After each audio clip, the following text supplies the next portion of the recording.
Okay, I urge you not to let the fact that this guy has a profound inability to articulate, don't let that throw you. This guy is extremely powerful. This is Peter Thiel. He's got his foot in the door of the current administration and his hands on the levers of power. This guy's a powerful dude, multi-billionaire, owner of technology. We're going to watch what I consider probably one of the most disturbing interviews on the internet today. This was an interview conducted by Interesting Times with Ross Douthat. The name of this video is AI, Mars, and Immortality. Are we dreaming big enough? This right here, Peter Thiel is a guy who named his company after the surveillance tool of an evil wizard, and he can say with a straight face that he's freaked out about authoritarianism. This is Peter Thiel speaking of, do you want humanity to endure? Do you want humanity to continue to survive? That's the question that is posed to this guy.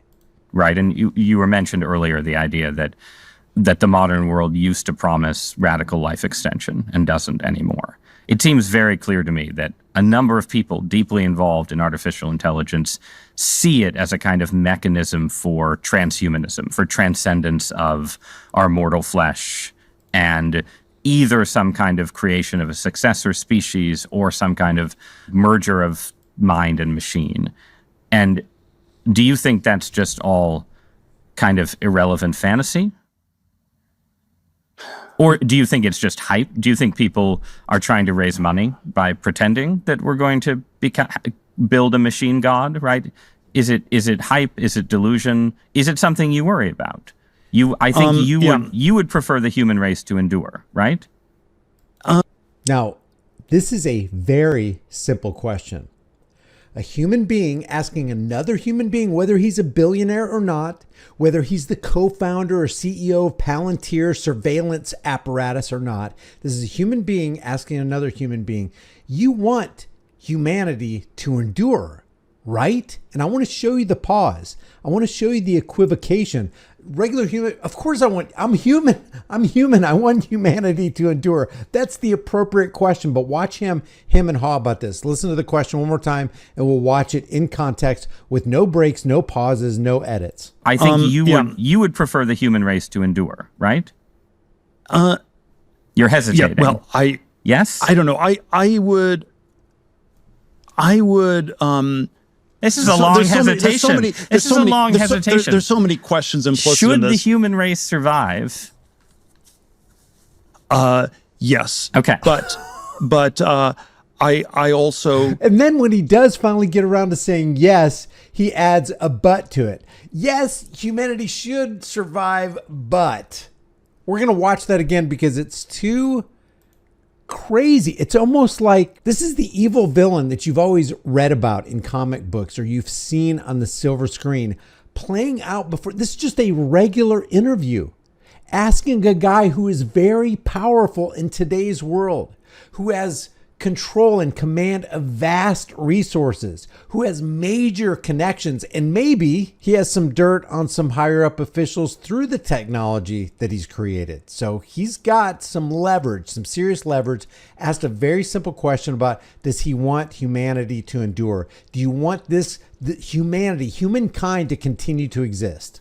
You would prefer the human race to endure, right? You're hesitating. Yeah, well, yes? I don't know. I would. This is a long hesitation. This is a long hesitation. There's so many questions implicit in this. Should the human race survive? Yes. Okay. But I also would. I also would like us to radically solve these problems. Right. And so it's always, I don't know. Transhumanism is this, the ideal was this radical transformation where your human natural body gets transformed into an immortal body. So we're talking about the merger of AI technologies that Palantir and Peter Thiel and a lot of the other AI engineers are trying to bring online and help develop. And there's some crazy ideas that people are lobbing out there. putting chips into brains and merging our biology with technology. And so we're talking about people playing God.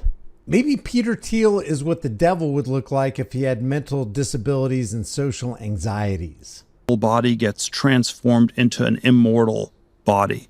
And there's a critique of, let's say, the trans people in a sexual context, or I don't know, a transvestite is someone who changes their clothes and cross dresses. And a transsexual is someone where you change your, I don't know, penis into a vagina. And we can then debate how well those surgeries work. But we want more transformation than that. The critique is not that it's weird and unnatural. It's so pathetically little. And okay, we want more than cross-dressing or changing your sex organs. We want you to be able to change your heart and change your mind and change your whole body. And then Orthodox Christianity, by the way, the critique Orthodox Christianity has of this is these things don't go far enough. Like that transhumanism is just changing your body, but you also need to transform your soul and you need to transform your whole self. So what is he saying here? Remember what Friedrich Nietzsche said? He said, whoever fights monsters should see to it that in the process, he doesn't become a monster, because if you gaze long enough into the abyss gazes back. Then Ross brings up the Antichrist question. There's also a very macroscopic question that you're interested in. That, we'll pull on the religion thread a little bit here.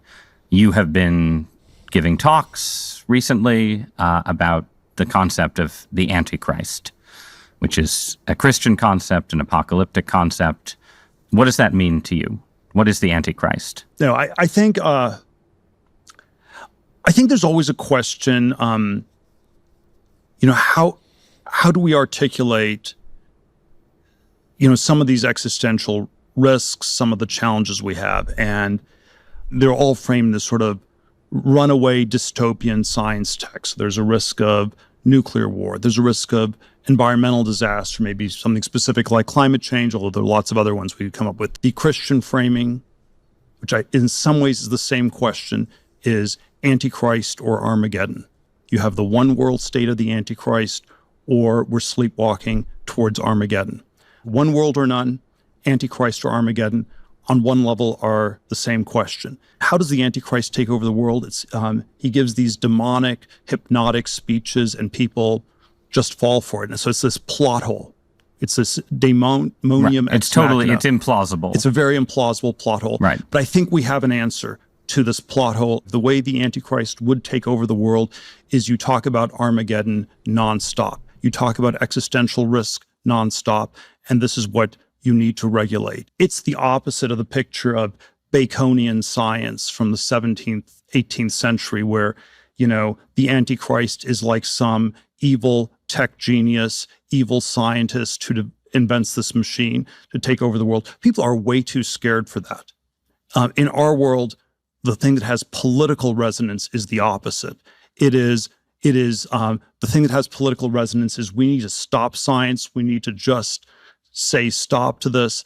And this is where, I don't know, in the 17th century, I can imagine a Dr. Strangelove, Edward Teller type person taking over the world.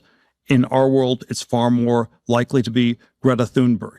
Okay, I want to suggest a middle ground between those two options. It used to be that the reasonable fear of the Antichrist was a kind of wizard of technology.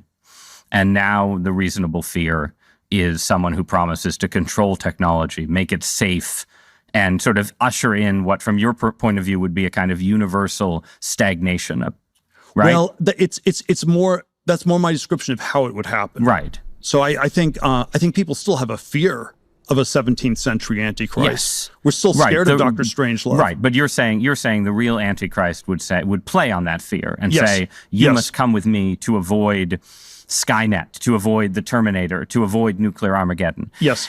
And I guess my view would be, looking at the world right now, that you would need a certain kind of novel technological progress to make that fear concrete, right? So I can buy that the world could turn to someone who promised peace and regulation if the world became convinced that AI was about to destroy everybody. Right. But I think to get to that point, you need one of the accelerationist apocalyptic scenarios to start to play out, right? To get your peace and safety antichrist, you need more technological progress. Like one of the key failures of totalitarianism in the 20th century was it had a problem of knowledge. It couldn't know what was going on all over in the world, right? So you need the AI or whatever else to be capable of helping the peace and safety totalitarian rule. You need the seeing stone. You need the Palantir. You need the Palantir technology. You need the engineers or the wizards like Peter Thiel to lead us into a bright future where they can protect us from AI and Skynet and the Terminator apocalyptic scenario. So don't you think you need, essentially, you need your worst case scenario to involve some burst of progress that is then tamed and used to impose stagnant totalitarianism? You can't just get there from where we are right now. I'll leave the link to the full video in the description. Please check it out. Let them know Disturbing Illusion sent you. This thing should have millions and millions of views. Everybody needs to see inside the mind of Peter Thiel, and I think he's kind of letting us inside his mind. But think about it. This is the guy who named his company after the surveillance tool of an evil wizard, and he can say with a straight face that he's freaked out about authoritarianism when he is an authoritarian. Leave your thoughts about this for the world and the global thought police in the comment section below. Boy, I think we are in for a really, really interesting and rough ride. I will see you in the next video.